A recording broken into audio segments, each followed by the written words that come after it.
शोर भरे दिल्ली शहर में आज बेमौसम आसमान में बादल छा गए हैं। बादलों की गड़गड़ाहट के साथ बारिश भी कुछ ही देर में शुरू हो चुकी थी। वीर अपने घर के लिविंग रूम में सोफा पर बैठा हुआ था। दिखने में वीर काफी हैंडसम है।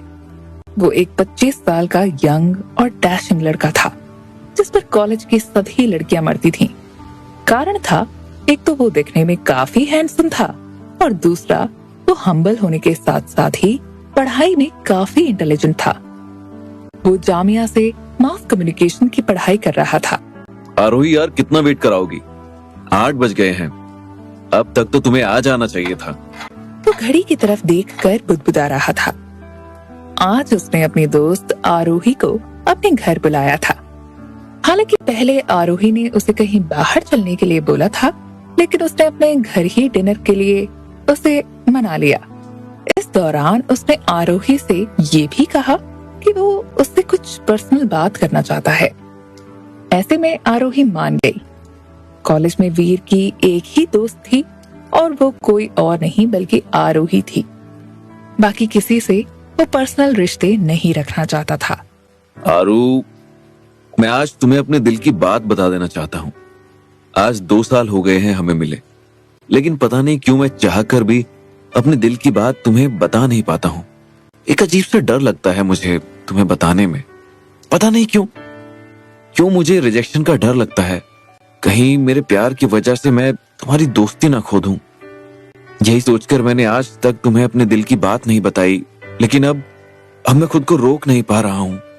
वीर अपने फोन में आरोही की पिक को देख रहा था, जिसमें आरोही ने उसे पीछे से गले लगा रखा था और वो जोर जोर से हंस रही थी। वीर के चेहरे पर केक लगा हुआ था, यानी वो उसके बर्थडे की पिक थी। वो उसी के बारे में ही सोच रहा था। इधर दूसरी तरफ आरोही टैक्सी से नीचे उतरती है। बाहर बादलों की गड़गड़ाहट के साथ रिमझिम बारिश हो रही थी। आरोही ने अपने छाते को अनफोल्ड कर लिया ताकि वो भीगे नहीं। उसने अपने पर्स की चेन को खोलते हुए कहा, भैया कितना हुआ? मैम 200 रुपए। लीजिए। उसने अपने पर्स में से 200 रुपए निकाल कर दिए और उसके बाद अंदर दाखिल होने के लिए सड़क पार करने लगी। इस दौरान एक काली परछाई, जिसके बारे में आरोही को बिल्कुल भी पता नहीं था, वो उसके पीछे हो गई, मानो वो उसके आने का ही इंतजार कर रही थी। उसने 6th फ्लोर पर जाने के लिए लिफ्ट ली। आज अचानक से ही वीर को क्या हुआ है?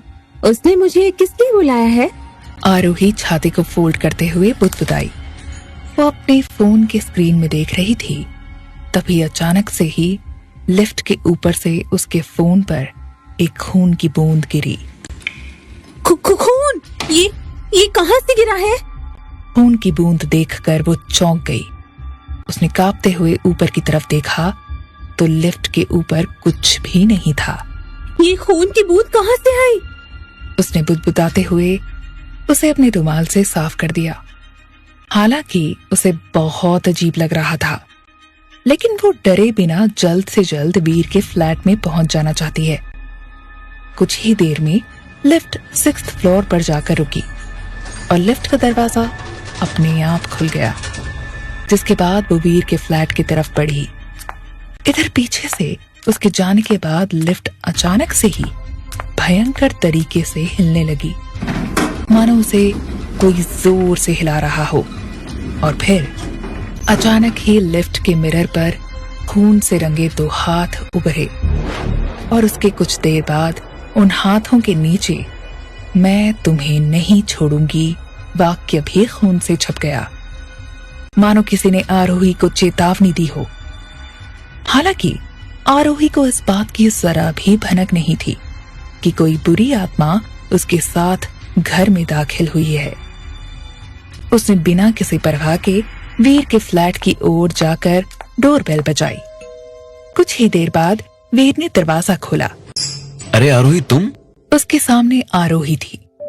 जीन्स पैंट और ब्लू टॉप पहने वो काफी सुंदर लग रही थी।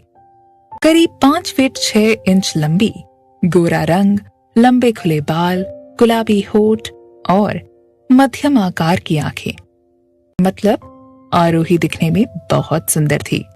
मैं नहीं आऊंगी तो कौन आएगा? तुमने किसी और लड़की को भी बुलाया था क्या, मिस्टर राजवीर सिंह? आरोही की आंखें चमक रही थी। नहीं बाबा, तुम नहीं जानती क्या, मेरा कोई और दोस्त नहीं है। वीर ने कहते हुए उसे गले से लगा लिया। आई नो, बाहर बारिश हो रही है और तुम्हें आने में तकलीफ हुई, लेकिन क्या करूं? अरे कोई बात नहीं। अब जनाब आपने बुलाया हो और हम ना आए, ऐसा हुआ है कभी? अच्छा, मुझे लगा नहीं आओगी, लेकिन जब तुमने कॉल करके कहा कि मैं आ रही हूँ तो बहुत अच्छा लगा। चलो आओ, बैठो। अरे आना तो था ही, पर एक बात कहना चाहूंगी। तुमने मुझे डिनर पर बुला ही लिया, लेकिन अभी मुझे भूख नहीं है। अच्छा, मैं भी यही कहने वाला था। कोई ना, कॉफी पियोगी? फिर खाना बाद में खा लेंगे। अरे वाह, ये भी कोई पूछने की बात है। देखो हम कितना मिलते हैं, है ना? मैं भी तुम्हें कॉफी पिलाने के लिए बोलने वाली थी। ये भी है। चलो फिर तुम थोड़ी देर रेस्ट करो, मैं तुम्हारे लिए कॉफी बना लाता हूँ। वीर ये कहकर किचन की तरफ जाने लगा। अरे तो मैं भी साथ में चलती हूँ ना। कहते हुए आरोही उसके पीछे पीछे जाने लगी। आज पता नहीं क्यों वो कुछ ज्यादा ही खुश नजर आ रही थी। तो वहीं वीर अभी मन ही मन यही सोच रहा था कि वो उसे कैसे प्रपोज करेगा। आरोही जाकर किचन स्लैब पर बैठ गई, तो वहीं वो कॉफी बनाने लगा। वो उसे एकटक देख रही थी। इसी दौरान जैसे ही वीर को एहसास हुआ कि आरोही उसे बड़े ही प्यार से देख रही है, उसने आरोही की तरफ एक नजर भर देखा, जिसके बाद आरोही ने अगले ही पल अपनी नजरों को फेर लिया, मानो वो रंगे हाथ पकड़ी गई हो। क्या हुआ? क्या देख रहे हो यूं? यही बात तो मैं तुमसे पूछना चाहता हूँ कि यूं घूर कर क्या देख रही थी? कुछ नहीं, बस पता नहीं क्यों आज तुम कुछ ज्यादा ही अच्छे लग रहे हो। तुम्हारी बीवी बहुत खुश रहेगी। किस बात को लेके? क्योंकि तुम्हें खाना बनाना आता है और घर का सारा काम भी जानते हो तुम। ऐसा नहीं है। अगर ऐसा होता तो फिर दुनिया की सभी लेडीज शेफ से शादी करती। मेरा मतलब वो नहीं था, पर ये सच है, लड़कियों को वो लड़के बहुत पसंद आते हैं जो लड़कियों के काम में हाथ बटाए, उनकी हेल्प करें, उनसे अच्छे से बात करें और उनकी रिस्पेक्ट करें। और तुम्हें कैसा लड़का पसंद है आरू? उसने उसकी आंखों में देखते हुए पूछा। अब मुझे भी तो ऐसा ही लड़का पसंद होगा ना। और तुम्हें कैसी लड़की पसंद है? मैंने तो कभी उसमें ये सब देखा ही नहीं। वो क्या करती है, कैसे करती, कितना काम कर लेती है और कितना नहीं कर पाती, मेरा इन सब पर ध्यान ही नहीं जाता है। मैं तो बस उसे देखता हूँ तो देखता ही रह जाता हूँ। पता नहीं क्यों वो मुझे हद से भी ज्यादा पसंद है। वीर ने उसकी आंखों में देखते हुए कहा। Oh really? मतलब मेरा दोस्त तो दीवाना हो गया है। कौन है वो लकी गर्ल? यही तो बता नहीं पा रहा हूँ तुम्हें। कब से कह देना चाहता हूँ, लेकिन पता नहीं क्यों। अरे मुझे बता दो, मैं उस लड़की को बोल दूंगी हाँ कर दे। और भला वो क्यों नहीं हाँ करेगी? तुझमें कमी भी क्या है? वो स्लैब से उतरकर उसके बिल्कुल पास आ गई। वीर की नजर उसके हिलते हुए झुमके पर पड़ी, जो बल्ब की रोशनी में चमक रहा था। उसके गुलाबी होठ बेहद आकर्षक और पतले थे। वो उन्हें चूमकर उसी पल बता देना चाहता था कि वो लकी गर्ल कोई और नहीं बल्कि वो खुद है। जब कई देर तक वीर उसको यूं ही घूरता रहा, तो आरोही ने फिर से उससे पूछा। बोलो वीर, कौन है? क्या तुम सच में किसी लड़की से प्यार करते हो या सिर्फ मजाक कर रहे हो?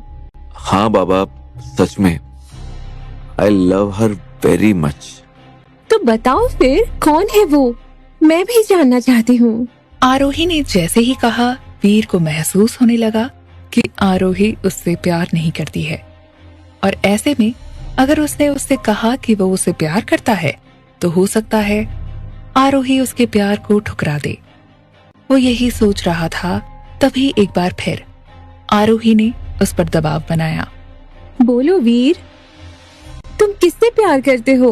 उसका नाम क्या है? लेकिन पता नहीं क्यों वीर का मन नहीं कर रहा था वो उसे कुछ भी बताए।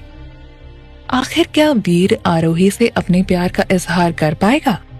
क्या आरोही उसके प्यार को एक्सेप्ट करेगी? और आखिर क्या वजह है जो उस बुरी आत्मा ने आरोही का पीछा किया? क्या है इसके पीछे का रहस्य? जानने के लिए